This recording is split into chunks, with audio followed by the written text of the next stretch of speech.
Simba! Nossa, nossa, assim você me mata.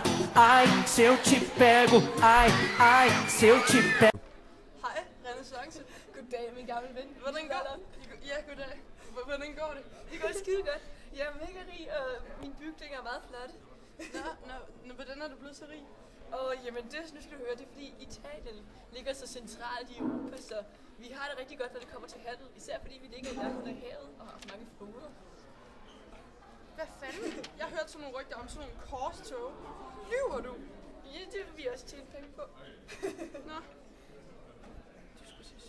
Det snakker vi ikke om. Nå, hvordan blev det så pæn?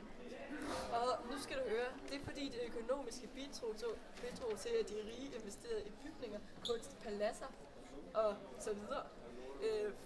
Så fik vi flere offentlige bygninger, som rådhuset, brønde og slagterhuse. Og man blev også bange for, at den materialisme ødelagde bånd mellem Gud og mand, så derfor så bidrog mange af de rige til at bryde kirkerne endnu mere, end de allerede var i forvejen. Nå, cool. Men hvordan har I det så? Jeg føler mig som et rigtigt individ.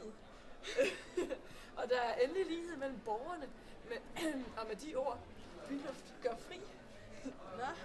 Nå for fanden. Da jeg var ung, så havde vi sådan en forfærdelig hierarki, hvor man altid var under kongen, og man var altid under nogen, og kirken havde bare så meget magt.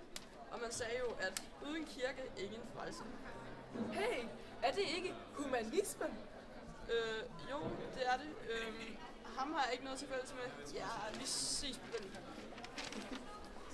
Hej humanismen, hvad laver du egentlig? Jamen, hej Renaissancen. Jamen, jeg studerer poesi, retorik, grammatik og litteratur. Jamen, jeg elsker det bare.